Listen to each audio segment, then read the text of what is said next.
Donald Trump and JD Vance crash out while Zelensky crashes in. I wanted to cover this because I am passionate about politics, and a lot of my critiques on different YouTubers is very politically related. So I thought it might be good to upload more that isn't just focused on a specific YouTuber, but rather an insight into my political views and commentary. So here it is.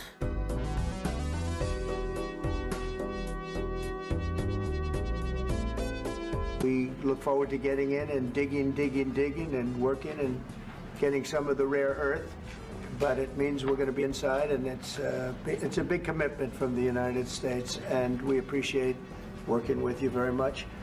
Okay, right off the bat, is it about the rare earth minerals, or is it about like honoring agreements?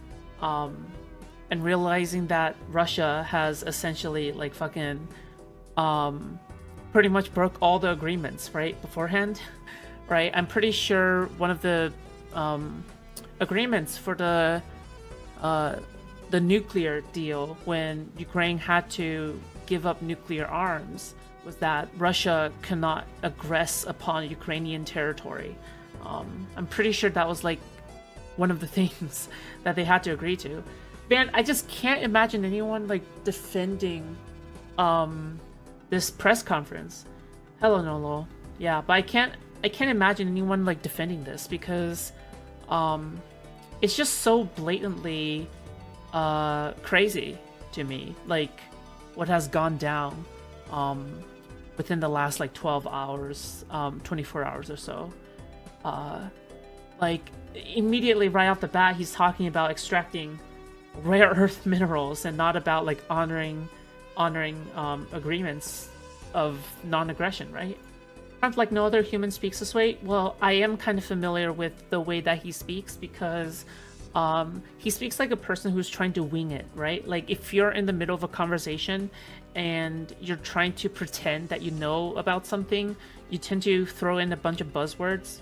So yeah, I think Trump is a master at that, like throwing in a bunch of buzzwords in order to fill in lies, right? Point, last not least, about exchange, about our people and children. And you know that this crazy Russian, that they stolen 20,000 of children, Ukrainian children. They changed their names, they changed their, their families, relatives. Okay, so I think I've heard Destiny talk about this, but I actually know about this point as well. But the whole like 20,000 children thing, when I heard about it, I was like, oh wow, that sounds like genocide. Because when I did genocide research, this is actually one of the conditions. They're not without our fairly bases. That's okay. We welcome schizos here. Yeah, so under Article 2, you can see like forcibly transferring children of the group to another group. Yeah, so this is part of it. Killing members of the group, yes. Causing serious bodily or mental harm, yes. Yeah, with intent to destroy, yeah. So I mean, like, because when you transfer children, you're not just making a grab for land. Like I'm sorry. You're not just making a grab for land. When you're transferring children, you're making a case for erasing an entire ethnicity. That's why this condition is here. It's to prove intent. If you want to prove intent for genocide, then yeah, like one of these is literally forcibly transferring children. Yeah. Also, can I just say 20,000 is a lot? Like, holy crap, 20,000? Jesus. By the way, Mr. We brought... That's insane. We released the 60 kilograms left and a lot of such things. And I didn't want to show you what the changes with images of children, because I will share with you. I mean, it's actually kind of terrifying just how much Ukrainians have become accustomed to this conflict. Because I have seen pictures of rape chambers. I have seen pictures of people whose guts are spilled out into the street. And it's kind of crazy how one can become so used to a bad condition. But yeah. He says, well, wait, I didn't even notice the first time around. Maybe I have dementia, okay? But now that you guys have said it, yeah, you're right. I kind of expect Trump to give like some kind of Asmongold level commentary and say, isn't that crazy, chat? There it is. There it is. Just... Oh, last week 2,000 soldiers died. There it is, chat. There it is. Oh, God. We want to be able to stop it. And we want to be able also to spend money on other things. We don't want to...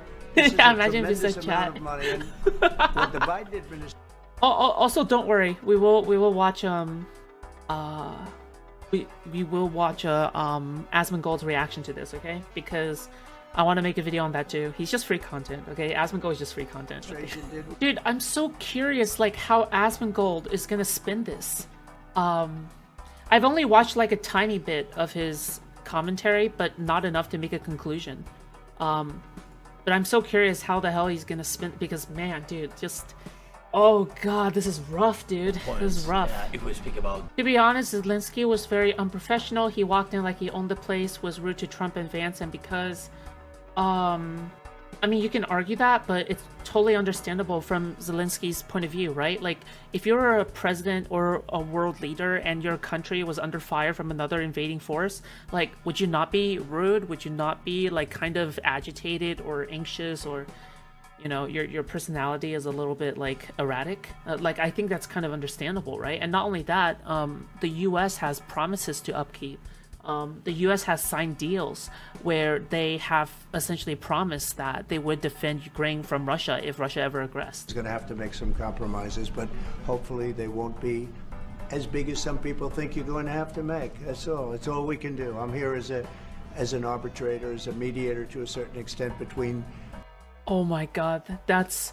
I feel like saying something like, oh, the sacrifices won't be as big as some people think that you will make. Like, I feel like that's like 100% like a really winged quote. Like, if I were up on the stage and I had to talk about a subject that I know nothing in, like, I would always just gesture to like really vague responses like that in order to seem like I know a lot about the issue, but actually I just like know nothing at all. Like, Jesus Christ, this is horrendous. Very hostile to second question. My second question for President Zelensky. Do you ever? Why don't you wear a suit? Why don't you wear a suit? You're the highest level in this country's office. You used to wear a suit. Just want to see if you do you own a suit? Yeah, problems. A lot of Americans have problems with you not Really? respecting. I don't have the such. laws. I will wear costume after this war will finish. Did Trump promise to protect them? No, it's about... Okay. It's about whatever deal that Ukraine signed to give its nuclear weapons away, that the US was essentially a part of, I think. And then now, you know, Russia essentially broke the deal by invading Ukraine, and Ukraine has no nuclear weapons. So it's like, fuck me, dude. Yes and no, there aren't explicit USA security guarantees, if I remember correctly. Well, okay, sorry, that kind of makes sense, because otherwise, you know, Ukraine wouldn't be wanting to join NATO, right?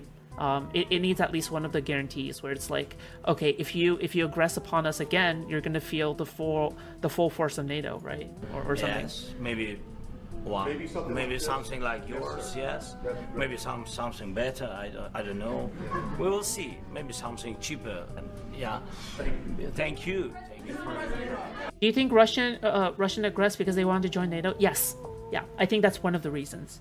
But that's not the primary reason. The primary reason is because Putin wants to bring back the old glory of the USSR. That's what he wants. The secondary reason is that it's not because NATO is aggressing. It's because if Ukraine joins NATO, then there's no way that Putin can take over Ukraine.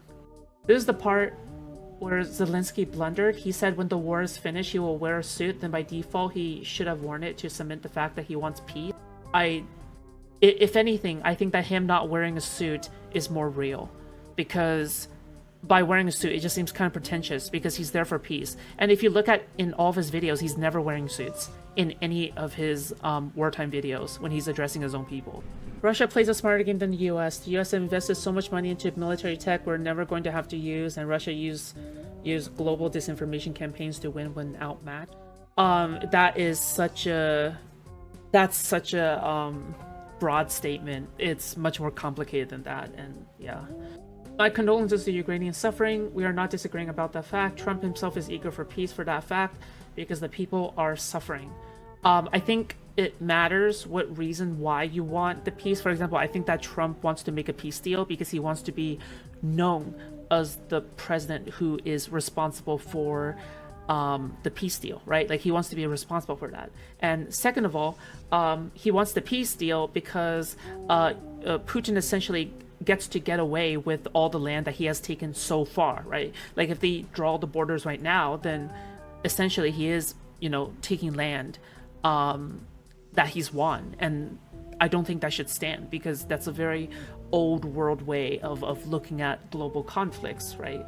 I'm really enjoying this stream. Why? Huh? Is it because I'm talking about politics? I disagree with most everything Foodshops says, but I enjoy hearing the other side. Yeah. Sure. Yes. Part of that involved re-engaging with Russia in diplomatic relations, something that previous leaders lacked the conviction to do so. What gave you the moral courage and conviction to step forward and lead that? Well, I love this guy. Who are you with? Well, that's why I like him. One American is a great job. I like the question. I think it's a very good question. It's a pathway to peace. It's a pathway to getting something solved. And I feel that as the head of this country, I have an obligation to do that. Plus, we're very much involved. We got involved. It's too bad we got involved because there should have been no involvement because there should have been no war. His own signature. Yeah, like I kind of understand that, right? Because if I keep on making deals with somebody and they said, yeah, don't worry, we're gonna honor the deals, and then it's just not honored over and over again, then why should I even try to broker a deal in the first place? At that point, it's that like the deals don't matter eventually. I feel like at some point then you're like, okay, yeah, I guess it really does come down to fisticuffs, right? By the way, not going to get ahead of myself, but if Zelensky started by thanking us for the aid and giving his condolences to the fallen US and Ukrainian soldiers, it would have spoken volumes about his leadership. Okay, sorry, I have to correct you. The US soldier, there is no fallen US soldiers in the Ukrainian conflict. There is none. Like, there isn't. It's all Ukrainian soldiers. If it was US soldiers that fell, or US soldiers that were on the ground, we would have seen nuclear missiles maybe being flown, okay? You acknowledge your allies' contribution. You're grateful they're looking for peace. He is grateful. He has said thank you for this opportunity over and over again. I think he's angry and agitated because Trump just will not acknowledge Putin's atrocities. I think that's why. This is the rule. Putin began this war. He has to pay all. She is instigating. She really do be instigating. She's like, so do you agree, President Trump? All money for Jesus. inflation. He has to pay. Oh. The Baltics, they got a lot of. It's a tough neighborhood too, but. What does that mean? What is tough? Where are the Baltics? Estonia, Latvia, and Lithuania. Okay. Oh, okay. Oh, they border Russia. They border Russia. Estonia, Latvia, Lithuania. Okay. We're committed. We're going to be very committed. Yeah, and we're committed Estonia. to NATO. But NATO has to step up, and the Europeans have to step up more than they have. This girl dumb as a bag of rocks. Okay, like if you're gonna be rude to me, then you're out. I'm still gonna take a look. Like asking for a fucking question clarification is not being dumb as a bag of rocks. But about a quarter of Americans say the U.S. is providing too much, but partisans differ. Too much says 27, about right 25, not enough 18, not sure is 20. So it would be 43. 43 versus 20. So the majority say the majority does say we need to give either enough, like this is enough aid to Ukraine right now, and we need to give more. Yes, Europe is very important for us because we really defend Europe for today. All Europeans really recognize.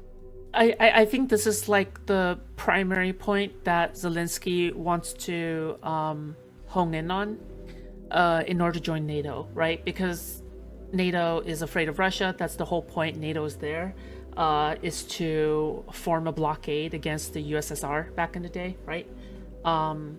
Yeah, the NATO was there back then, right? Like, NATO. Yeah, 1949. Yeah, no, they formed. Okay, yeah, it was definitely during USSR time. That's the entire point of NATO, to form like a mutually assured destruction kind of line against Russia. Yeah. That we are defending the line, and they have real life, and our people are dying. That's why they helped us. And also, it's about the need. Yes, between, like the president said, you have big, nice ocean. Yes, between us. But if we will not stay, Russia will go further. By the way, peace wouldn't be possible if Zelensky is so eager to join NATO. Zelensky forgot that the reason this war broke out is because Russia didn't want Ukraine to join NATO because ballistic missiles. No, okay. The whole point of NATO is to defend against Russia. Is because Russia has a history of being aggressively expansionist, right? So the whole point of NATO is to defend against Russia. So obviously, if you're a country bordering Russia that was originally part of the Soviet Union, then of course you're going to be wanting to seek protection. It's totally understandable that Zelensky would be wanting to join NATO, right? Like, for example, it's just like arguing, oh, of course the gangsters came after you because you were so eager to run to the police station, right? Like, it's essentially that same argument. You're basically saying, oh my gosh, yeah, why did you go to Mr. Cop over there? You know, like, if you didn't want to do that so fast, then, I'm sorry, because you did that so fast, that's why Mr. Gangster over here shot you in the head, right? Like, damn. COD, Dems are much more likely than Republicans to say supporting Ukraine helps U.S. national security. Okay. Conversely, Republicans are far more likely than Democrats to say it hurts national security. 40%. Okay, cool. No. The entire point NATO exists is because Russia is expansionist. If Russia was a peaceful European country or something like that, like if it was like the same, then it wouldn't be, then NATO wouldn't exist in the first place, right? Like the whole reason why NATO continues to exist is because of that. Yeah, we know because Russia took Crimea. Yeah, and Crimea was part of Ukraine, so it's already expansionist. Yeah, 54% of Republicans and 21% of Democrats. I still don't get. Oh, I'm sorry. No, he lost 700,000. I'm trying people. here, okay. 700,000 soldiers. He lost everything. Yes. So. Mr. President, when did you last speak with, I mentioned Poland.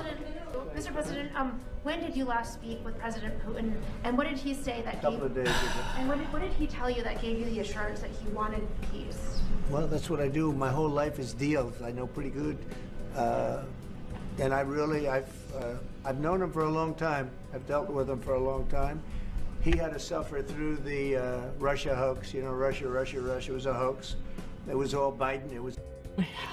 Okay, how could Putin suffer through the Russia hoax? How Putin isn't even American. Wait, what? The whole Russia thing was domestic. That whole shit was domestic. I don't get what the fuck he's talking about here. Yeah, I don't know what's going on here. Europe is loaning the money to Ukraine. They get their money back.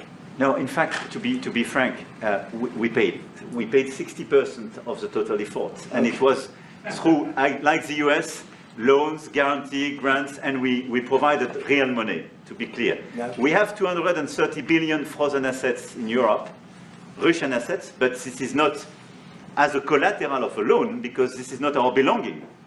So they are frozen. If at the end of the day, in the negotiation we will have with Russia, they're ready to give it to us, super. It will be loan at the end of the day, and Russia would have paid for that. If you This is my believe wish. that, it's okay with me. Enough with that. All right. Here we have President Macaroni and President Trump. All right. Here in this glorious screenshot. Okay. But this isn't the only thing that I want to determine. The reason why this off-stream segment is so important is because we have to do an analysis. Okay.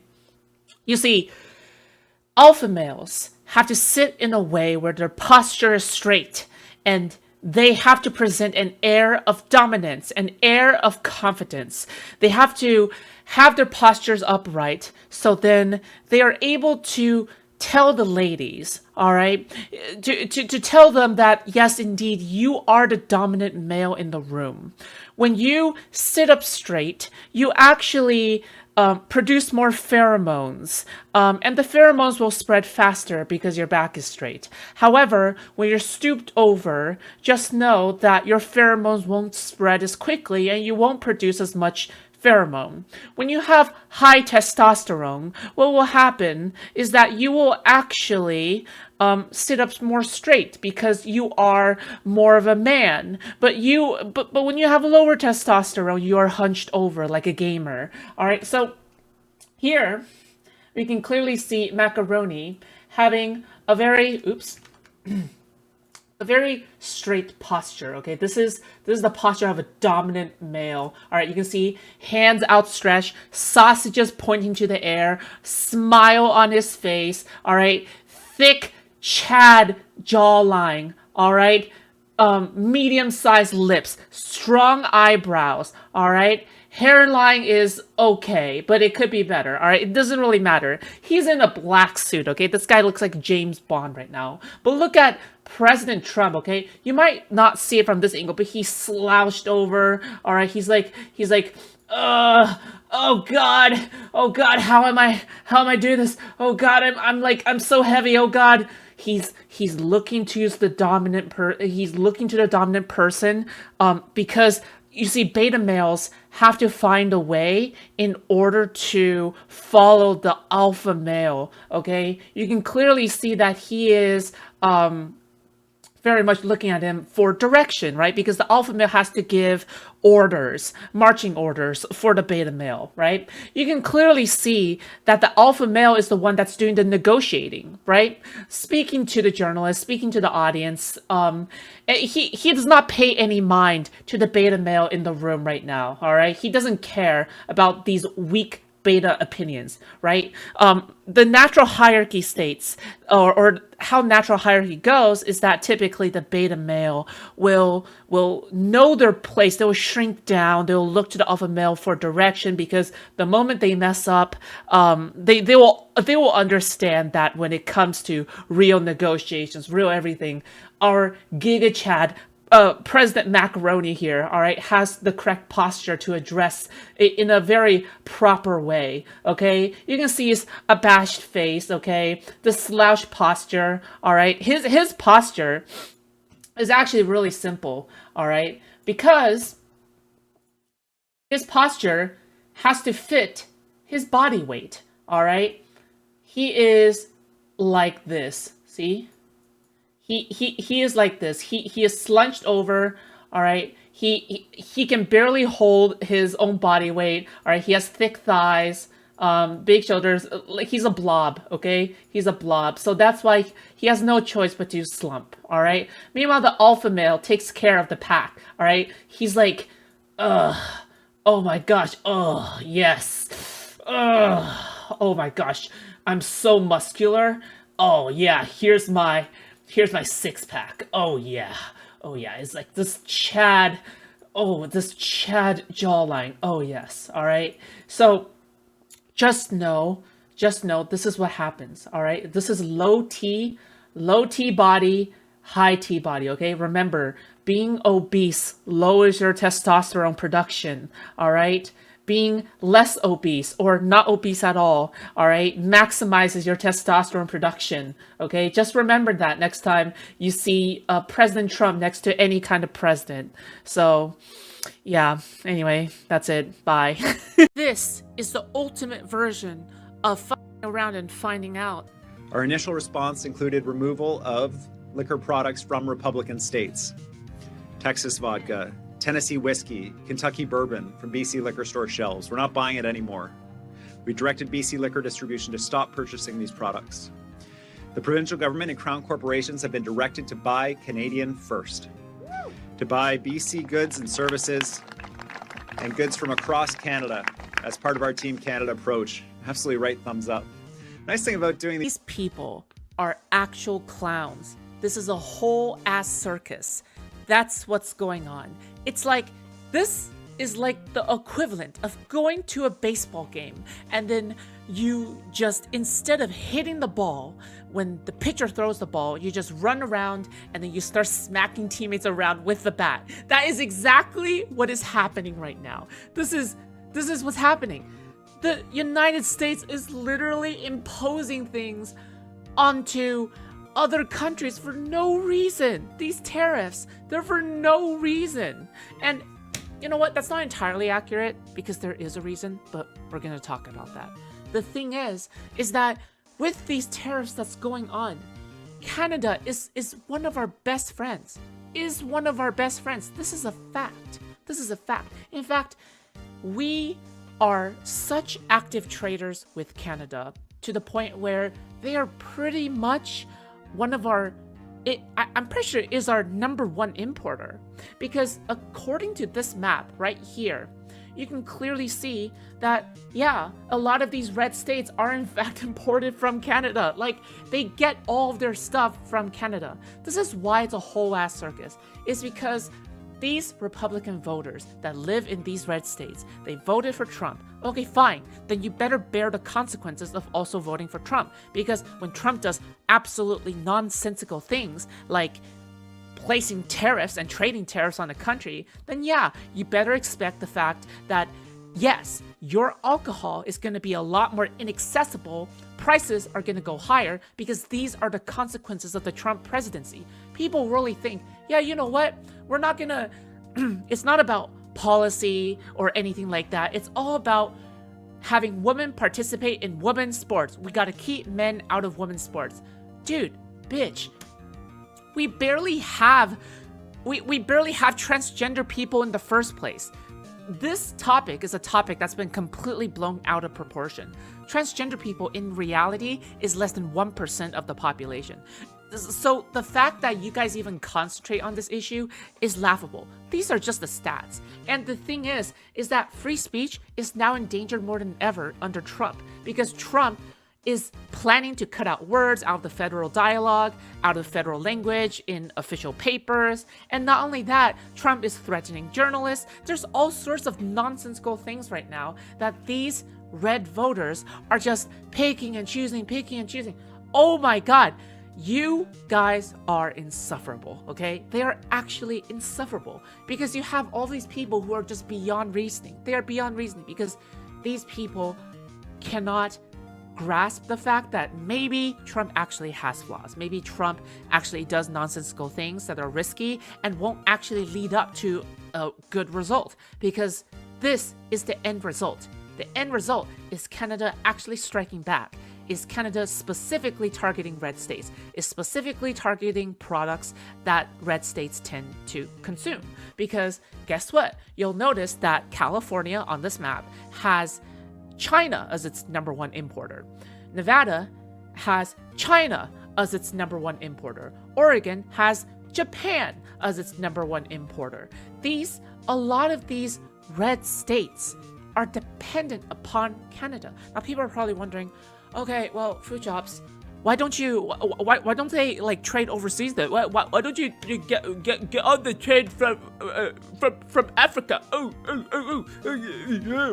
on the trade. Dude, can you even hear yourself speak? Please, let me just speak to you as a human being, okay? As honestly as possible. You are retarded. You're retarded because it takes money to maintain a ship. It takes money to maintain a crew. It takes money to maintain these ships and maintain the crew. And it takes money to fuel these ships as well overseas. The reason why we trade with Mexico and Canada so much is because they're so accessible. Just because we are the most powerful country in the world does not mean that we can have infinite funds for transportation. So much for government efficiency, am I right? So the thing is that this is the fate of the United States. It's really as simple as this. Blue states tend not to vote for Trump. Red states tend to love Trump, so therefore you target the red states. Let's continue. Cost of this for American families. Their homes will be more expensive with a 50% tariff on BC lumber. Their electricity will be more expensive with a 10% tariff on Canadian electricity. Filling up the gas tank will be more expensive with a 10% tariff on Canadian petroleum products. Their pasta will be more expensive with the tariff on Canadian wheat. Their farmers will be struggling with higher bills for the potash that they need to grow food for Americans with a 25% tariff on potash. This is foolish. It hurts Americans, it hurts Canadians, and it needs to stop. No, is that while Trump supporters are going like, oh my god, we won online, I just love it when slowly they're gonna realize, oh no, we just made a critical error. There's gonna be videos coming out where people are just gonna be like, oh, prices are actually going up. My life is actually being affected for once. Oh god, I can't believe this has happened. Oh no, I can't believe. Yeah, it's happening. It's happening. It's time you take politics seriously. It's time that we actually take politics past this cult-like goofiness, to realize that Trump has been conning you the entire time, to separate your personality from Trump, to separate the fact that he is a manifestation of your wants and desires. He's not. He's only looking out for the ultra rich. He's only looking out for himself. This is what he wants to build, a legacy for himself, a dynasty of Trump supporters. The thing is that this is just the beginning. It's just the beginning. It's not going to stop until America's economy is viscerally destroyed. Viscerally destroyed. In fact, let's just take a quick look about what kind of products Canada is specifically targeting right now. You can clearly see here, below is the initial list of US products facing counter tariffs. We have cosmetics and body care, appliances and other household items, pulp and paper products. Oh, good luck finding more toilet paper. I'm sure everybody wants COVID-2 to return where everyone was buying out toilet paper, but okay. Tires, good luck when you want to change a tire, I guess, if you're living in one of these red states. Well, including blue states, right? Furniture, wood products, right? I bet a lot of lumber also comes from Canada. With the list of tariffs being this long, I think it's also worth talking about. Okay, we're gonna have blue voters that are also gonna be affected. So yes, but the thing is we always thought that Canada was going to tariff the entire country in a counter tariff, overall blanket counter tariff.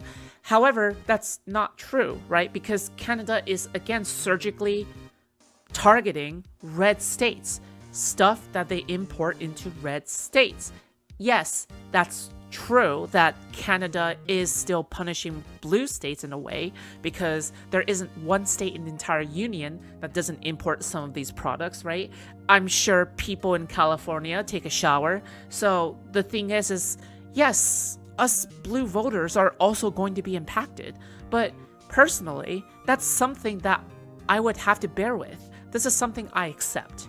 Yes, I am more than willing to accept my punishment, accept higher prices, and a worse living standard, just so we are able to say, yes, we've had enough. We've had enough.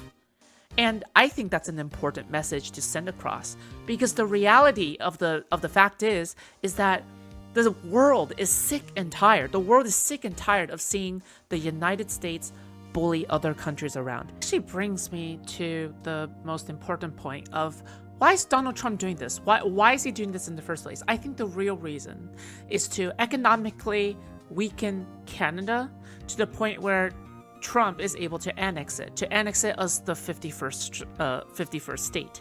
This, to me, is a much better explanation than anything else that's going on. It's not about protecting American businesses. It's about capturing another piece of land for himself. This is something he's not willing to tell people, or has he? Because he actually did, didn't he? He actually wants Canada as the 51st state. This is something he actually wants. So the thing is that while he's telling people at home that he's protecting American interests, he's lying to you. He wants to secure something for his legacy. He wants to have dead Americans so then he can actually secure, oh, this is my crowning achievement, the annexation of Canada.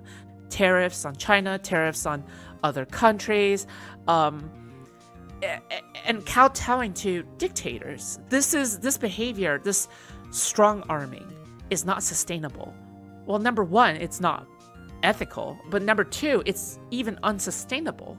What country, by strong arming around like this, has lasted for this long? America is built more on diplomacy and mixed reactions. Strong arming might be a part of it, but it's only a part of our history. This is not sustainable. This is not it. We cannot sustain this behavior. And Trump himself has already found out, but he's not willing to admit to the American people that this is a legitimate problem. And you can't tell me that after all of this, Trump is still on your side. After cutting Veterans Affairs Department, countering counter tariffs from Canada, like, this is beyond the pale. This is something that affects all of us at this point. This is something that affects our neighbors. This is something that affects the world. Right now, the world is unified in one language, one slogan. The whole entire Western world. Fuck Donald Trump. Folks, we are really living in the worst timeline. Alright, it doesn't get worse than this. Al Green has been censured by Congress, including 10 Democrats. Let's take a look at what's going on here. During Trump's recent speech to Congress, Al Green stood and raised his cane to defiance, saying that Trump has no mandate to cut Medicaid. He refused to sit down or shut up, and he was escorted out of the hall. Now, if you ask me, the thing is that whether or not you agree or disagree with his actions, you cannot deny that the Democrats during that night, holding up these little ping-pong paddles, all right, holding up these silly-ass bingo cards, all right, that was just not it, okay? That was just not it. That stuff was weak, all right? That stuff was weak. Where are you trying to protest? At a retirement home? Is that where you're trying to protest? It was ridiculous, okay? Later, Al Green would say that he accepts his punishment because he believes in what he preaches. Falls to a person who uses his incivility, against our civility. He is a person who has consistently been used incivility against civility. So do you have no mandate? Is that what you said? Well, look, I'm willing to suffer whatever punishment is available to me. I didn't say to anyone, don't punish me. I've said I'll accept the punishment, but it's worth it to let people know that there are some of us who are going to stand up against this president's desire to cut Medicaid, Medicare, and Social Security. So were you saying you have no mandate? Is that what you just said? That's what he has no mandate to cut Medicaid. None. Now here's the thing, all right? This guy is a giga chad, okay? Part of the United States is civil disobedience. If you believe in something strongly enough, you're gonna say, I'm gonna go break some laws and rules. Why? Because it's a display. Yes, I'm willing to accept the punishment in order to fight for what I believe in. This has been a part of American history. This is what it is. Yes, a censure is known as a strong rebuke, a formal warning and formal condemnation. He doesn't lose his job or any privileges afforded as a politician. Okay, I don't know why I did that. Luckily enough, okay? I mean, it's kind of like a letter from the UN, you know? You know in your heart that if any country gets a letter from the UN, that's just a strong rebuke, and then they don't actually face any real punishments, luckily enough. But the thing is that a rebuke, this so-called censure, is still the second most severe punishment. It requires, I think, 50% of the vote at the very least. Meanwhile, if you want to formally kick somebody out of Congress, you need 2/3 of the vote. 2/3 of the vote. All right? I believe that the Republicans are looking to this as the next step because they see these Democrats that are willing to vote on their side.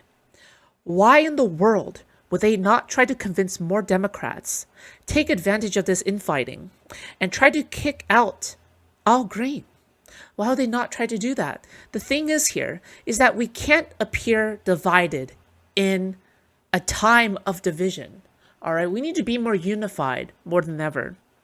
And unfortunately, I must say I am grossly disappointed in my party. Okay, they're all just it's almost as if the best thing they ever did was come out of their mother's vaginas. Okay, that's how I feel about them at the very least, right? Like what were they expecting to accomplish by sitting down, by doing nothing, by this incredibly weak display that we see here, right?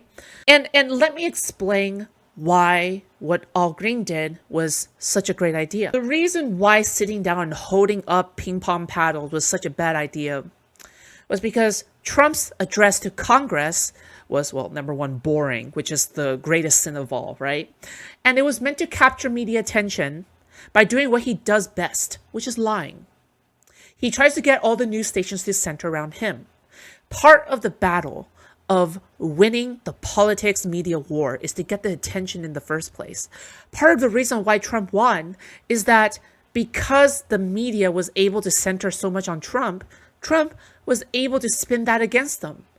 However, by doing what Al Green did, by standing up and making sure the news focused on him in that very pivotal moment, in that very few seconds, in that very minute, he was able to capture media attention.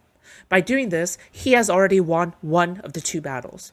The second battle is winning over the media, is winning over the audiences of people who watch these networks. Here's the deal, all right? Trump captures the media's attention, but his message is not going to resonate with everybody. Meanwhile, Al Green captures the media attention. He just took away some of Trump's power in that moment. Not every single power is revolved around votes and getting policies passed and negotiations. Part of that is also trying to win political power in the United States. That means getting the public on your side by showing the people that you are not going to back down is correct, is right. Now, you can say that he is like a child. He was breaking rules. He was doing whatever. But you have to admit there has to be some part of you that admires what he did there. He accepts his punishment like a true man, like a true masculine person, right? Does that really ring true with somebody like Donald Trump, who just sits down, hides away from all the bad decisions that he makes, constantly revising and delaying his tariffs on other countries because he's afraid of repercussions? No.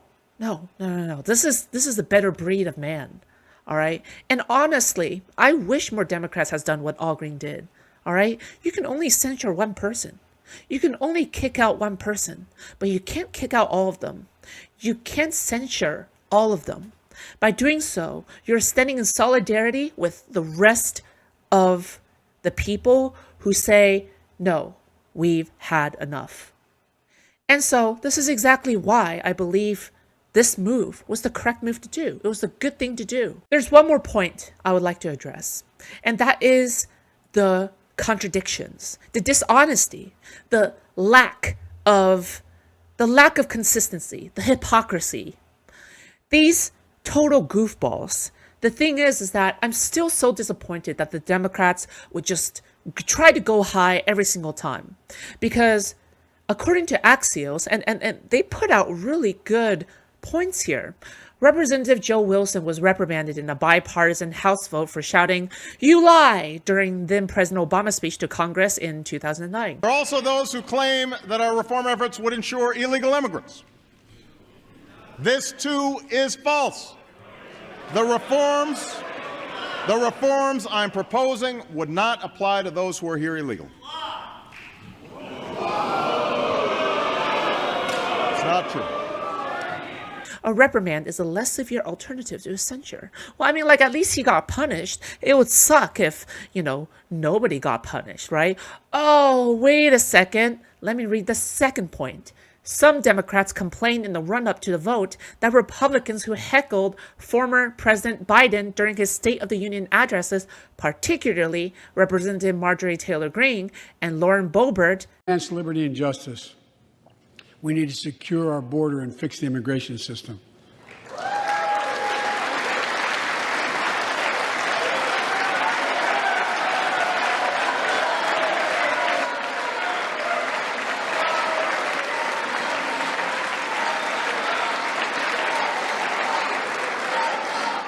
And as you might guess, I did not face any consequences. Oh, okay. Well, here's the thing, all right? If you're going to reprimand the Democrats, okay, for making such a display, if you're going to be reprimanding, censuring Representative Al Green for standing up and refusing to sit back down, well, why is it that Representative Marjorie Taylor Greene and Lauren Boebert did not face any consequences? Why is it that, again, the consistency, the lack of consistency is astounding. It's even disgusting. All right. And again, I just can't believe how much of a gigachat this guy is. All right. He's all like, yeah, you know what? Let them punish me. I can take it. I accept what I'm doing. I know what I'm doing. That's the mark of a true politician. Not these weak, whining, sentient living cum stains, all right? But a true man who's willing to stand up, all right? Dripped out in Fortnite outfit looking ass, all right? We the people tie, cane in hand, all right? This is an icon. Anyway, that's about it. Thanks for watching. Goodbye. Black Medal of Honor recipient removed from the U.S. Department of Defense website. Don't know if Rev can say we voted for this in the ballot. Do you see, that's the funny thing, is that a lot of Asmongold fans would say something like, oh, but you guys voted for this though. But it's the Americans that actually voted for this. Dude, what are you talking to? Okay, defend this then. Fuck it. The U.S. Defense Department webpage celebrating an Army general who served in the Vietnam War and was awarded the country's highest military decoration has been removed and the letter DEI added to the site's address. On Saturday, U.S. Army Major General Charles Calvin Rogers Medal of Honor webpage led to a 404 error message. The URL was also changed with the word medal changed to DEI medal. Can I go to the website? Can I see what it looks like? No way.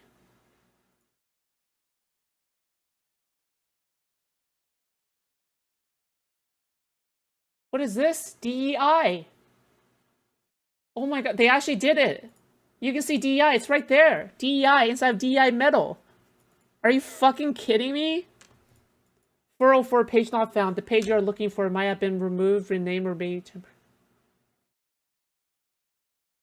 No way, dude. I can't believe...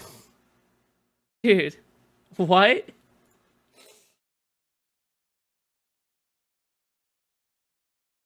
Did someone archive it? I don't know. Rogers, who is a war... Dude, this is like such a big... What the fuck, dude?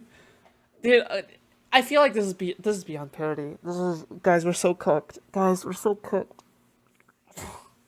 Guys, we're so cooked.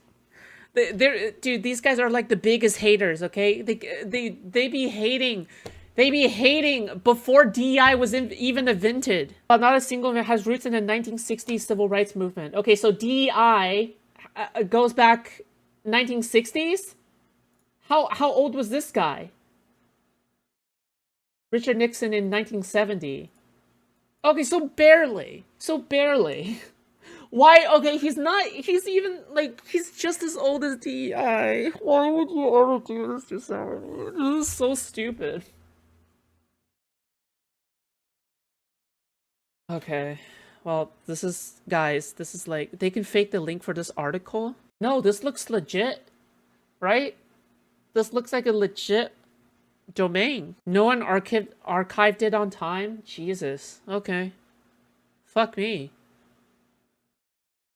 Yeah, I mean, like, this is just kind of sad and disgraceful. Like, can you just imagine being like a general that has fought through all of this time and yet, like, you fucking served your country only to get, like, fucked over by the government like this?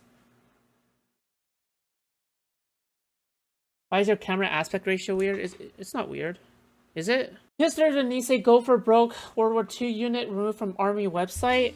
A webpage detailing the history of the 442nd Regimental Combat Team has been removed from the U.S. Army's official website. I mean, the most decorated combat unit in history for its size and length of service. The World War II unit was made of mostly of second-generation Japanese Americans. The Army website had the history of the 442nd before President Trump's executive order ending with what he called radical diversity. The web page address to the page that detailed the 442nd now goes to the army.mil homepage. Disappointed and sad to say the least, said Val Matsunaga of Maui. Her father, Toshio Kubota, was a member of the 442nd. He lost a leg in a bloody battle in Italy in 1944. They removed the page for this, and they removed the page for that one general guy. This administration knows no shame in scrubbing the history of service members who fought for our country. My great uncle Mon died in the 442nd, while other members of my family were forcibly relocated to incarceration camps. Yeah, fuck me. Wow. That's fucked up. Yeah, no, this is actually, guys, this is actually kind of scary. I mean, like I knew that they would probably do something like this, but is it not kind of scary that they're erasing history? Like, actually erasing history? Like, we have these people who have served the country and sacrificed their lives, but then the Trump administration is removing these because of DEI. When this is like 1940s, right? This is Praxis Foodshops. America is a militaristic, imperial, fascist power. Why do you want to honor fascist American soldiers? Patriotism is fascism. We do a little fascism from time to time. Also, like, again, now is not the time to shit on lefties, right? This is why you shouldn't be shitting on lefties right now. Because, like, when I checked in, you were still shitting on lefties, which is like, who cares about shitting on lefties these days? Right now, these people have taken power and they have like fucked people up here.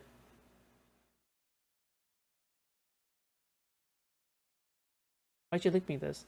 If the right honorable gentleman is suggesting that we ever get to a position where we cannot return illegal immigrants to their country of origin, he is proposing international chaos. Yeah, no, it's not big. Let me troll? No, but your trolling is annoying. Like I can't let you troll forever. I disagree with your trolling. I didn't expect you to pull it up on stream. Who cares? The Army website had the history. Oh, what else did they remove at this point? Like, I mean, it's disturbing to say the least, right? It's disturbing. No way. Agencies asked to scrub federal government websites to remove diversity-related content? The Trump administration planned to scrub some federal government websites in order to remove content contrary to the president's thinking. Administration officials told CBS News, and word spread quickly throughout Washington about actions that might be taken to alter the websites. Wow. Wait! Dude, this is not free speech. This is not the First Amendment. What the fuck? Wait, yeah, this is not free speech whatsoever. No way.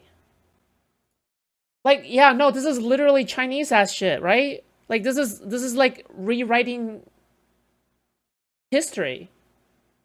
Literally. They're removing websites with profound history on it. But it's like they just weren't okay with it because they think it's political or some shit, and they just removed it.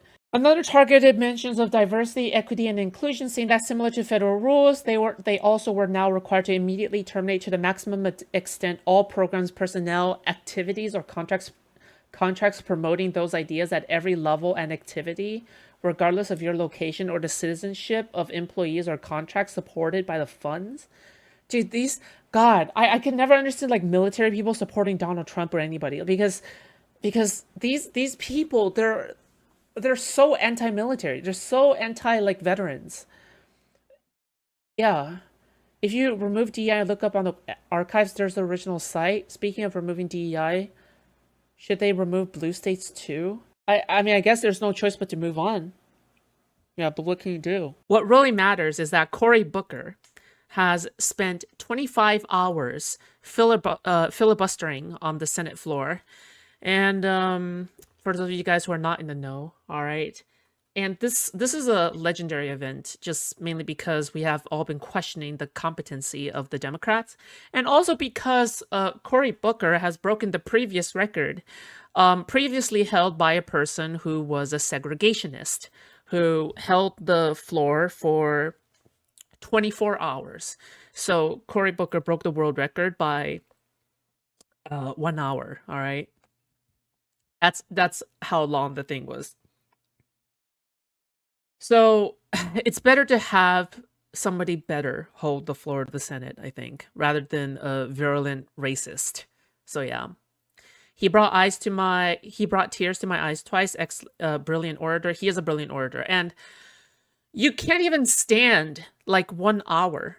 Like I bet you can't even stand 1 hour, without becoming tired, let alone having a speech for more than 30 minutes to an hour. All right. To have a speech on your feet for more than 24 hours is magnificent. Okay. It's beautiful. Because right now the Democrats do not have power. So really they have to do all that they could in order to bring attention to the media, right? So, that's just like, that's a big part of it. Guys, please like the stream. Yeah, Cory Booker's 25-hour speech. All right. Okay, let's just briefly watch Brian Tyler Cohen's short video on it, 8 minutes. All right, and yeah, let's just move on from the subject. Okay. Nuck, Ranja, welcome. For more than half a century, a senator named Strom Thurmond held the record for the longest speech on the Senate floor, 24 hours, 18 minutes.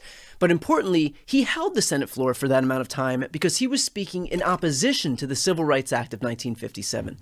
This man was so hell-bent against the prospect of equal rights for all Americans that he stayed on his feet for a full day and then some.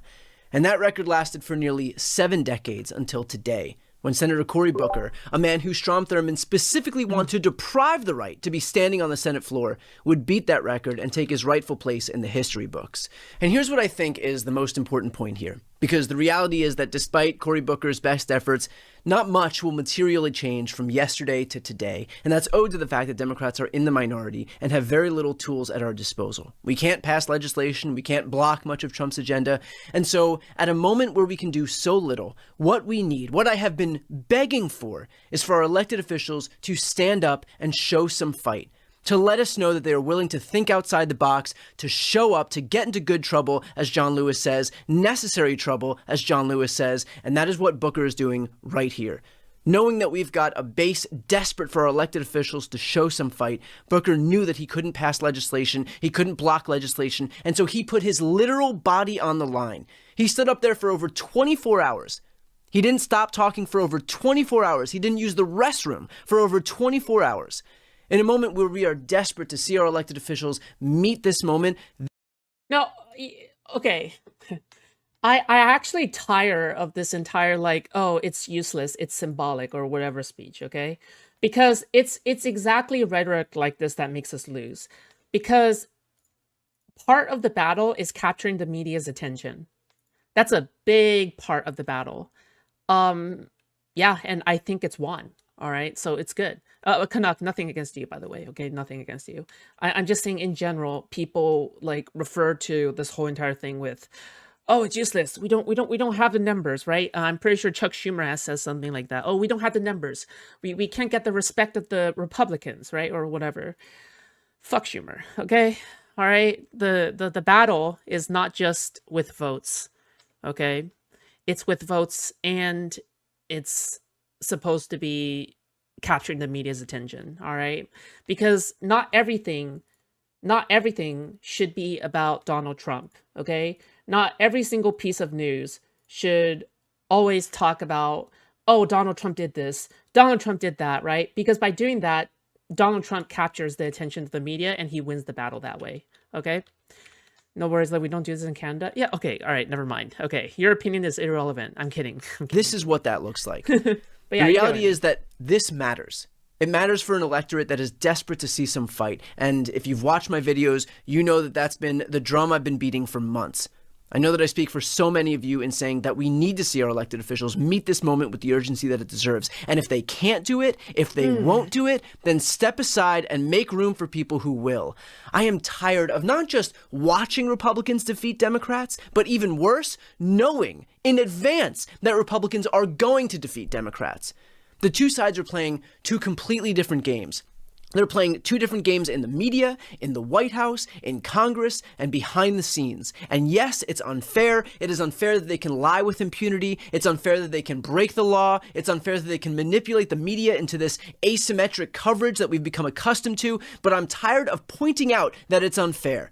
And I am desperate to actually do something about it. We need fighters, we need brawlers, we need people who are willing to get dirty, people who will stand up and speak out and get Americans activated and engaged, taking to the floor for 24 hours and more to talk about the ways in which Donald Trump and Elon Musk have run roughshod over our democracy is Booker meeting this moment. And I hope that his colleagues in the Senate and the House see that not just as a noteworthy accomplishment, which it is, but the bar. This is the bar. What are the rest of you going to do to reach that bar? Are you going to put your bodies on the line? Are you going to protest? Are you going to go out there and get arrested? Are you going to figure out how to break through in this media environment?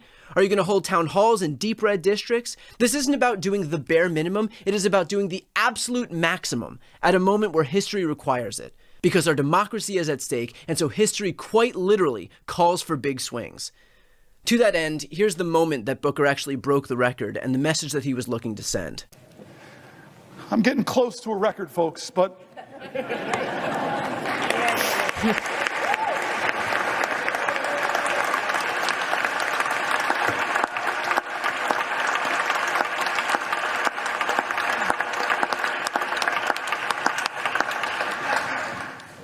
there's a room here in the Senate named after Strom Thurmond.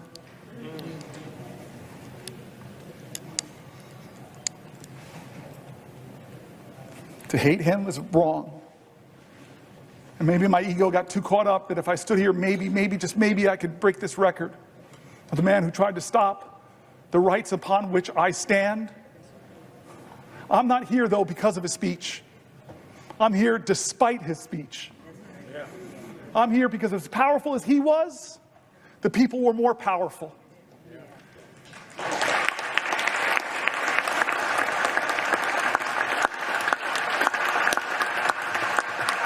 But I remind you, all those people who believe like me that we've got to redeem the dream, turn again to John Lewis, because you all know the story, my colleagues, of when the man that beat him savagely, drew blood, cracked bones. Decades later, he was a congressman. That man brought his grandson with him to ask for forgiveness from John Lewis. I heard about this story when I was in the car in Georgia with him. What did you do, John? This man that so viciously beat you, wounded you, bruised you, battered you. What did you do when he came to ask you for forgiveness? What did you do? And a good Christian man of faith, simply said, every one of us needs mercy. Every one of us needs redemption. I forgave him. I hugged him. We wept. And I looked at the boy. This nation needs you too. And finally, the moment where he realized that he secured his place in the history books.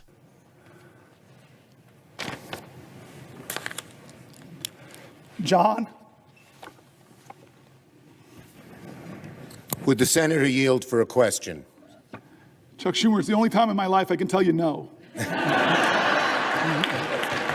I just want to tell you a question. Do you know you have just broken the record? Do you know how proud this caucus is of you? Do you know how proud America is of you?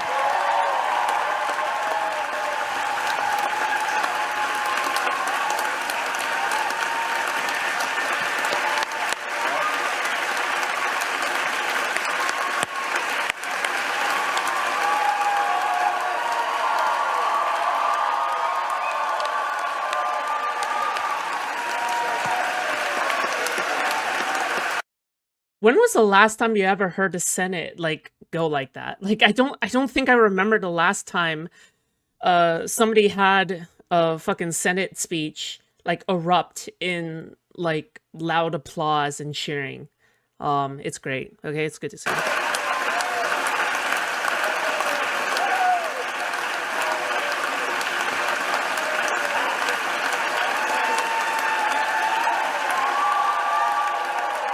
Yeah.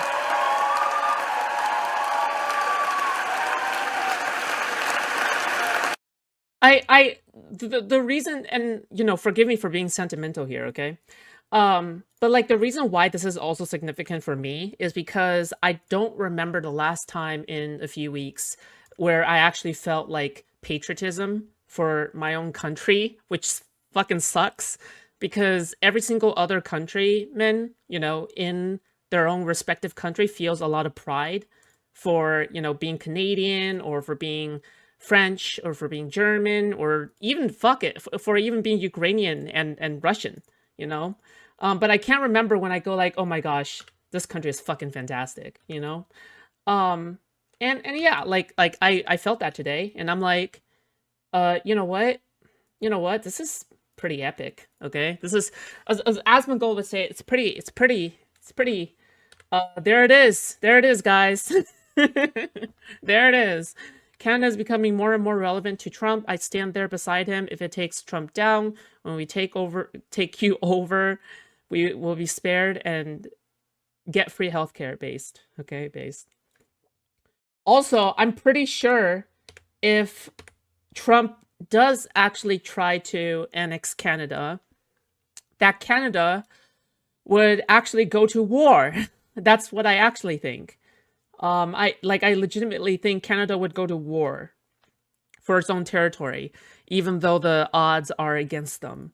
I think that even though there's no standing army, Canada would literally just grab guns right off the streets on purpose to do it. Like they will actually just straight up do it.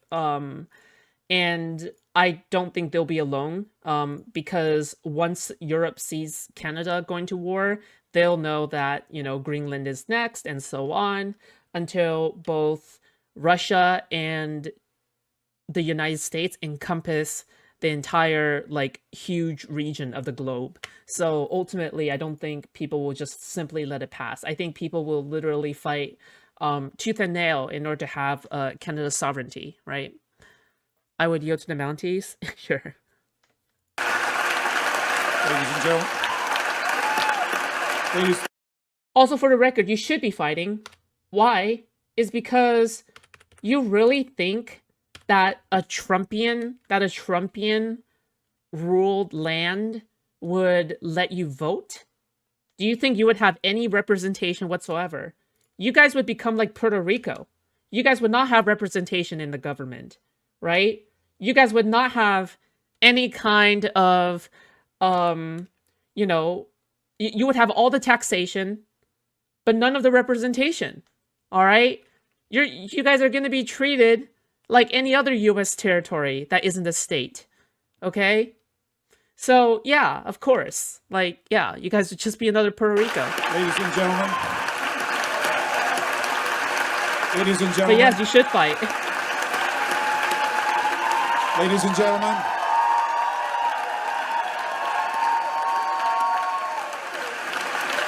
Order. Which, again, raises the question for the rest of the Democrats in that room, the rest of the Democrats in the House, the rest of the Democrats in the states, the rest of the Democrats looking to run for office.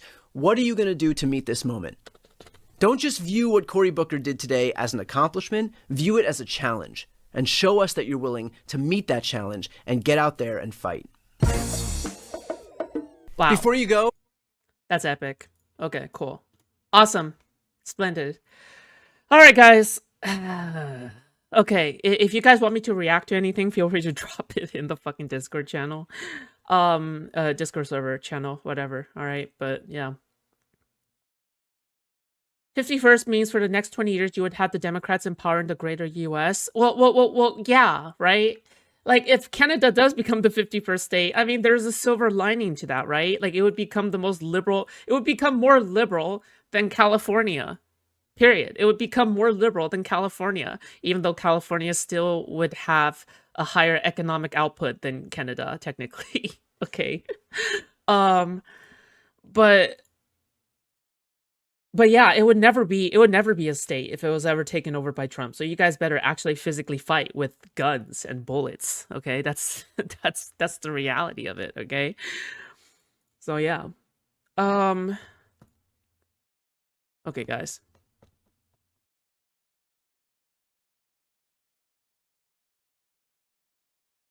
Okay, fuck it. You know what? We're gonna go through another Cory video, okay? All right, 14 minutes. 14 minutes, okay? 14 minutes.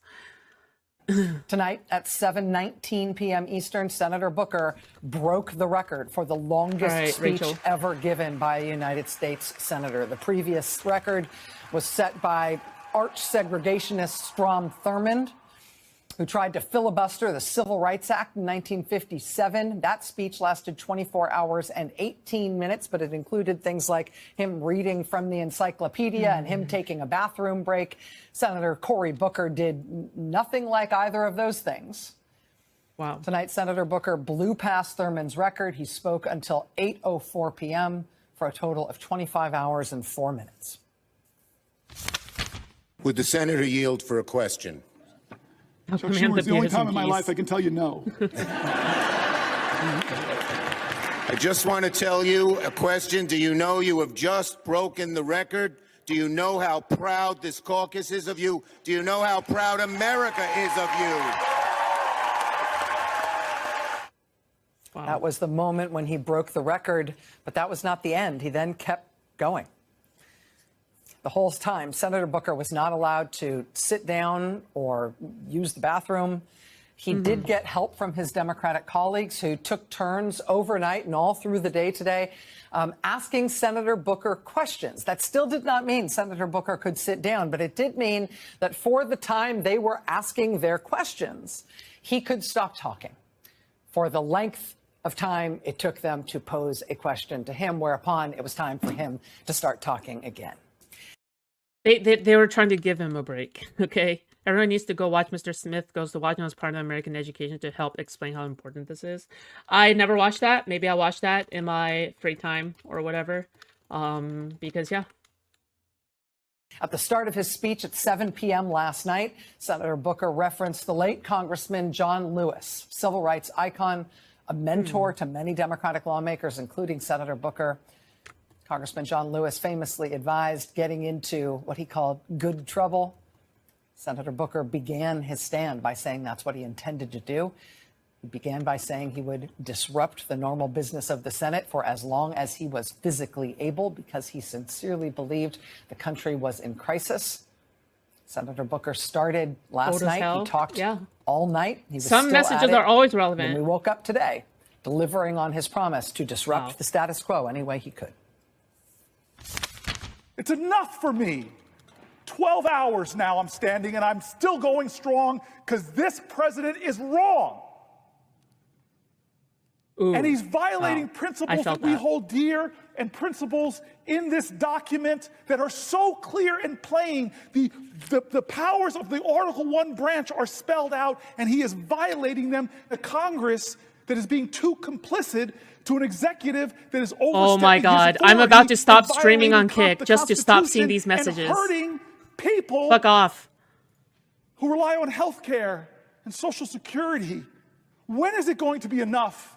My voice is inadequate. My efforts today are inadequate to stop what they're trying to do.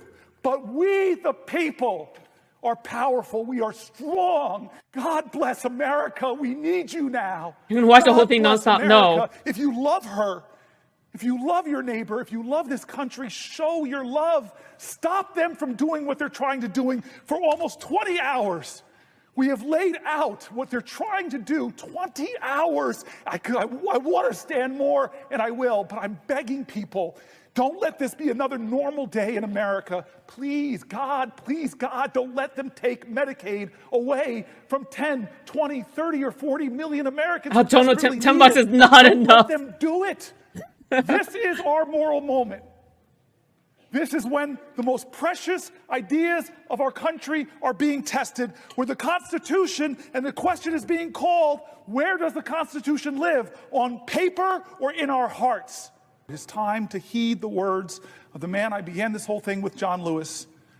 I beg folks to take his example of his early days, where he made himself determined to show his love for his country at a time the country didn't love him, to love this country so much, to be such a patriot that he endured beatings savagely on the Edmund Pettus Bridge, at lunch counters, on freedom rides.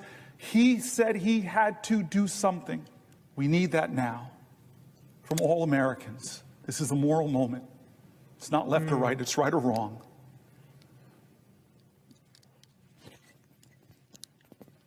Let's get in good trouble. My friend, Madam President, I yield the floor.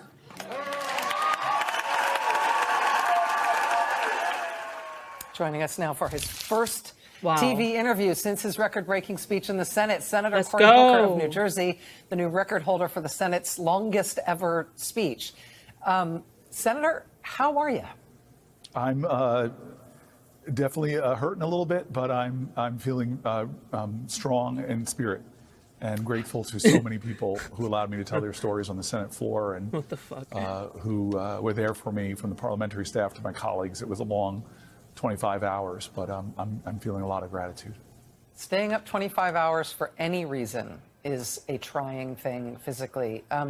What was different about the experience of it than what you... I honestly think it's good that Corey showed up on Rachel Maddow's show, just mainly because I know MSNBC has been receiving less support. Well, in terms of like they had to cancel a bunch of shows. So, you know, the fact that Corey showed up when the clout level is so high for him right now is important. You anticipated. I mean, you stood by your fellow Senator Chris Murphy 9 years ago when he did 15 hours. He described that today as a solidarity or a sympathy filibuster, in that you stood with him during that time. So you've experienced some of the pain of this before, but A, you're 9 years older than you were then, and B, this was a lot longer. How was it different, and how much were you prepared for?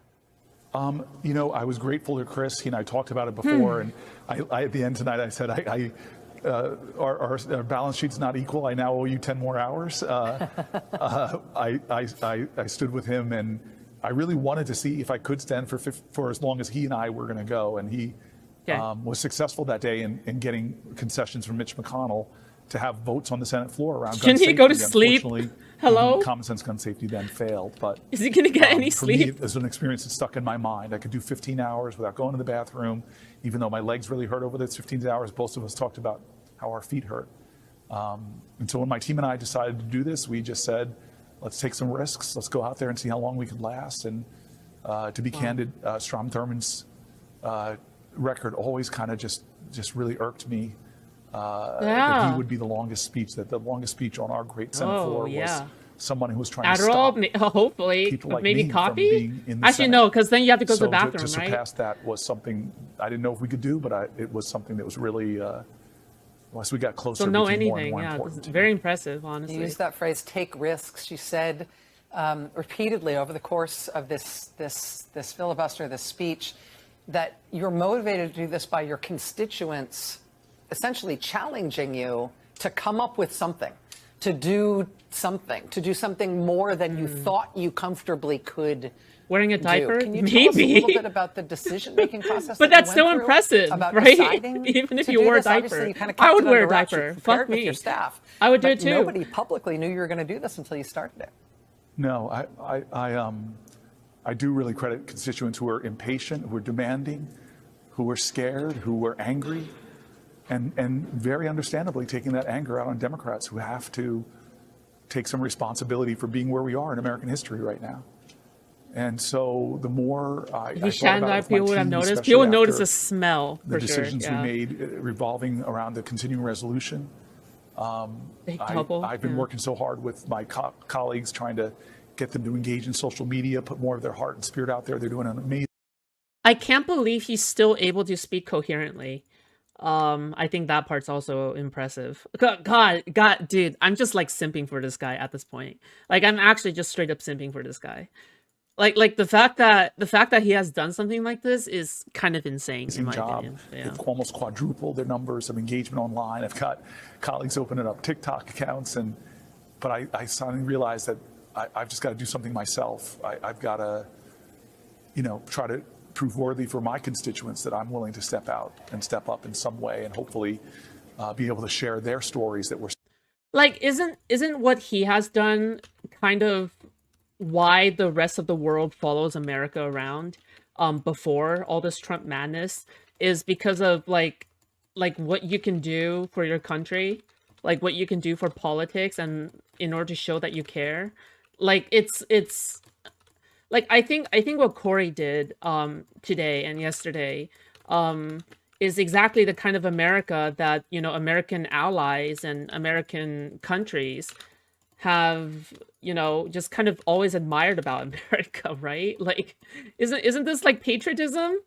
Like, is this not patriotism? Is this like, are you not entertained? Right? I know I'm entertained. I think it's epic. I think it's cool. All right. I think this is like something out of a fucking movie, right?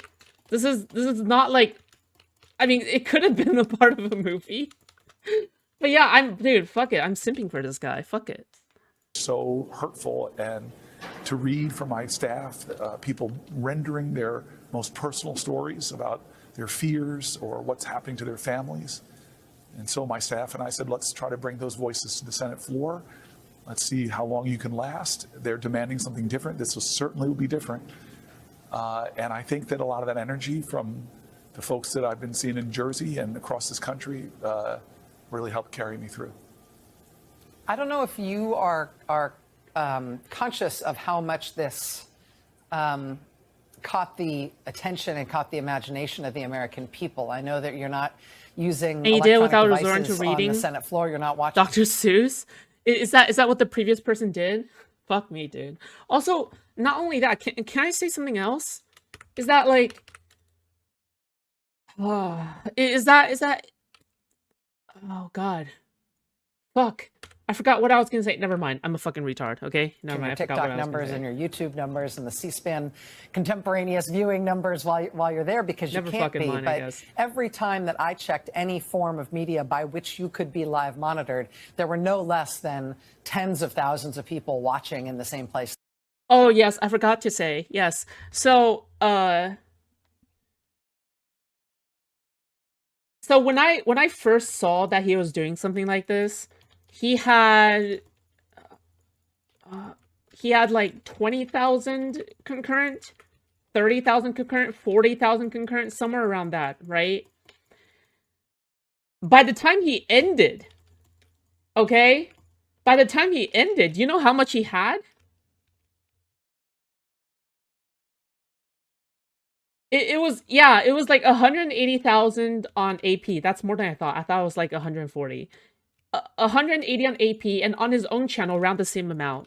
So in total 400,000 live concurrent viewers on YouTube alone. And I think even more on TikTok, right?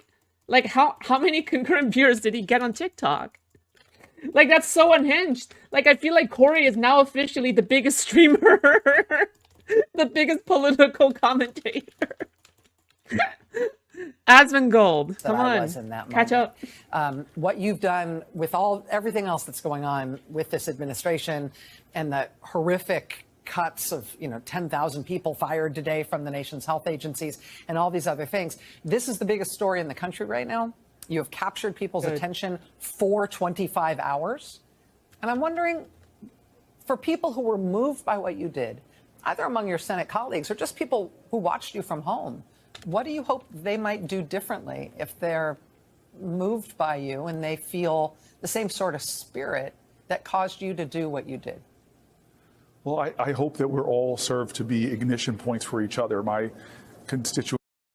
If I was a Republican and I actually had some balls instead of having like a fucking like a Republican neo vagina for Trump to like pierce through, I would say something like, "Are we the bad guys? Are we the bad guys, guys? Are we the bad guys?" I'm beginning to think that we're the bad guys. The Okay? letters, the calls, But the demands they'll were never definitely do an that. action point for me. They'll But never do that, dude. we've got to continue Are we the to baddies? ignite Yeah. this movement. The only thing that stopped Donald Trump from tearing away the Affordable Care Act was the engagement Are you of the tens of baddies? thousands of Americans who didn't think they would become little lobbyists or activists or come down Yeah, to, Marco to the, Rubio to the couldn't Capitol ever or do something protest like in their this. communities. Fucking- Rachel, you and I have known each other a long time, and I've been listening to your show more regularly. I'm so grateful that you're doing this first 100 days. And I love how you start every show by showing what other Americans are. Rachel is so happy by that. Rachel is so happy. She's like, oh my gosh. You listen to my show? Ooh, ooh. Ooh, sorry, too much. They're not waiting for us in Congress to lead. They've decided to take matters into their own hands and do something different. Those people were demanding to me to catch up, to try to do like they're doing. This is really about folks leading from their hearts and deciding I'm not going to just let business as usual go on in my life. And so I'm hoping that this is one part of a larger effort that tries to stop them from doing what they're about to do later this week or next week. I have not I've sort of stepped out, checked out for this 24 hours, but they're going to try to push through a bill that's going to gut $880 billion from Medicaid. They're going to try to put forward to a bill that's going to give tax cuts to the wealthiest in our country, disproportionately trillions of dollars, and all that, and they're going to still blow one of the biggest single president deficits into our national economy, into our national debt. It's outrageous. And we have got to try to stop them in the same way that the people of this country were able to get good conscious Republicans, Susan Collins, Lisa Murkowski, John McCain, to change their votes and stop him from doing it. Well, we need to move 3 members in the House, I think, and 4 members in the Senate, and all of us have to be a part of that. We can't sit back and do nothing. I'm listening to you and I hear you, but I'm also outside my body a little bit, marveling at your cogency right now. I know that, I don't know if you know that you are still making sense, but you're still making sense. Yes. And your sentences are still properly structured. Yes, he still makes more sense than Elon Musk and Donald Trump combined after 25 hours of whatever the fuck happened. He is still making more sense. Dude, Elon Musk and Donald Trump could wake up on a good day and they would sound like drooling vegetables compared to Cory Booker after 25 hours of filibuster. Okay? This is what I'm talking about. This is literally what I'm talking about, okay? Like, Donald Trump and Elon Musk waking up on a good day would make less sense than Cory Booker after 25 hours of filibustering. It is so shameful how, like, downgraded the speech bar is for the fucking American president, for the United States of America, right? To the point where this 25-hour filibuster senator is basically took the king of coherency, right? Like he is basically, he holds the crown of coherency upon his head. This is it. He is the coherent king. All right, like the fact that he can even sound coherent is shell shocking. It just goes to show how serious he is in order to combat Trump, right? The fact that Trump and Elon Musk, you know, don't have to speak well at all in order to do the horrible things that they could. Meanwhile, this motherfucker, after 25 hours, is still trying to protest these motherfuckers, right? Yeah. And he's not some kind of young lass, okay? He's not like a 20-year-old. He's not like a 30-year-old. Like, how old is him? Right? If you're old, shouldn't this give you hope? He's 55 years old. Okay, guys. Guys, you guys have no excuse anymore, okay? He's 55 years old. He's 55 years old. Come on. See, this actually makes older people feel young, doesn't it? Doesn't this, like, actually make you guys feel younger? Like, for those of you guys who are, like, older in the chat, around, like, your 30s and 40s? Like, doesn't this make you feel kind of young?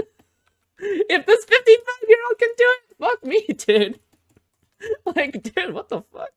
And it's starting to feel like yes, he's 55. Human thing. I'm mindful of how much of your additional energy I'm taking right now. Am I right that you wear one of those rings that monitors your I do. titles? My staff Have you checked was it? telling me we had to look at what it says. So I opened it up, and it gave me nothing on a sleep score because I didn't. My heart rate was pretty damn high after Oh about my 4 or 5 God. hours, a little bit high. That's concerning. So there are definitely some physical things. I'm feeling it now, and it's the first time I ever did an interview with you where I got to sit down, and there's a man here I've known for I'm years. 57, and no idea he was that I age. almost Yeah. kissed him when he gave me this this seat to sit down. So I'm grateful. Well, Senator, as I said, what you have done Wow. has captured the nation's attention, and I think captured the moral imagination of this nation in a way that you were really demanding with what you did. And so I don't know what the outcome's going to be. Is Homie doing an epic 25-hour? He finished. You never know what the outcome's going to be of these things. I do know He that finished. if you don't do it, nothing's going to happen. Exactly. And so I wish you rest, and I think you should get checked out by a doctor, and I think you should Yeah. hydrate, and I hope you get people to leave you alone for the next few hours. Thank you so much. People have died of exhaustion. Like, people have actually passed out and died of exhaustion. My friend, thank you. Thank you, sir. You get me? Yeah. Okay. Yeah, that was wildly impressive. I am wildly impressed. Okay, like, consider me wildly impressed. Okay, I'm wildly impressed. Okay, not mildly impressed, wildly impressed. Okay. He's one guy. He didn't sit down. He didn't sit down. You guys realize that, right? He didn't sit down the entire 25 hours. Like, I don't think you guys realize how crazy of a physical feat that was. Is this how filibuster? No, usually for filibuster they take turns. If you know that, like, people take turns. Like people go, people swap in and out. But this was a one-man filibuster. I mean, like, some of the Democrat politicians tried to help him out because they realized what he was doing, and they were like, you know what? I have a question to ask, but I'm going to turn this question into an essay. So obviously, you know, they had to help out a little bit, but like, it was all him pretty much. Almost everything was him.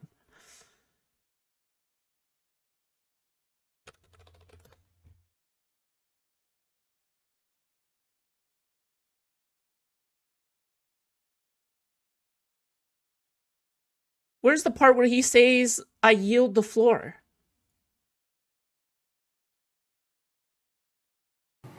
So I want to.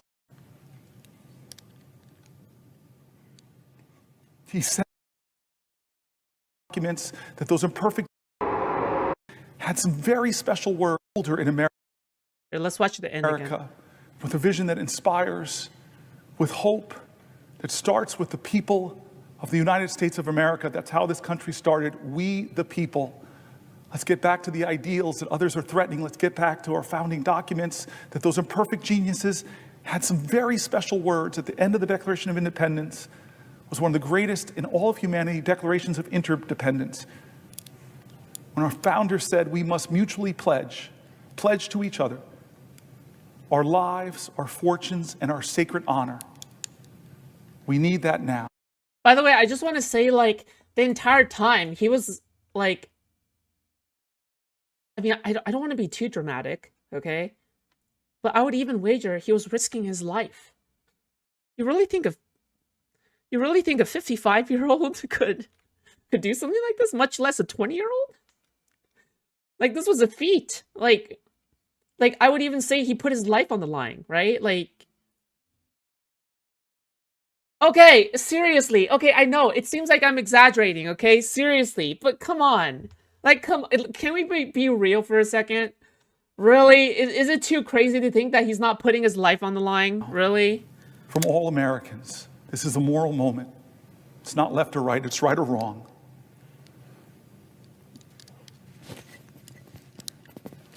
Let's get in good You trouble. guys suck. I'm kidding. My friend, Madam President, I yield the floor.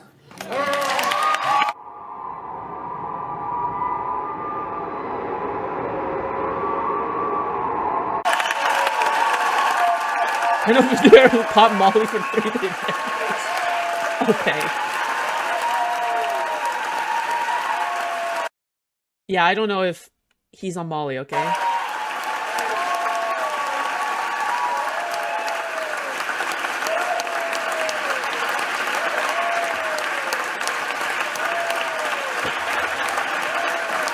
Madam President! Madam President! Thank you to the pages. Thank you to the parliamentarian staff. Thank you to the clerks. Thank you to the doorkeepers. There are so many people that make this place special. I kept you up all night, kept you up 24 hours. I just want to say thank you. Thank you, everybody. What was the goals for the filibuster? To get media attention, to raise awareness. Because, yeah.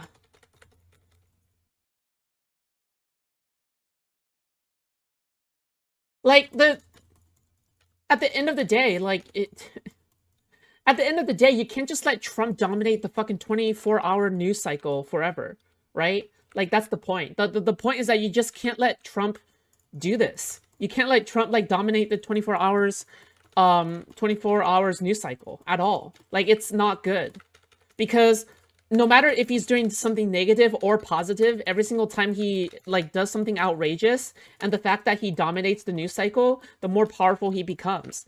Because now every single time it's a negative news, right? Now his supporters will think that's positive news. So the thing is that you can't just have Trump dominate the news cycle for 24. Like, this is why it's important to dominate the media for once, for, like, in the opposite direction, right? Like, because it shows that you can actually do things without you can do things without having the majority or the legislative right. I mean, legislative power to do things. Yeah. Who's you're gonna be my main news source now? Okay, that's a lot of pressure on me. Okay. Republicans, clear he was using drugs provided by the Biden regime. Yeah, I mean, like, that's the problem, right? Is that, you know, again, Republicans are they have no morals, okay? If it's true that Cory Booker watches Rachel Maddow, right, for free, like, I'm sorry, not for free, fuck, for, like, in his free time, I genuinely think, yeah. Trump spent today whining about Canada, nobody cared, and that's good. Do you guys see now? Do you guys see now how liberating it is to have Trump outside of the fucking news cycle?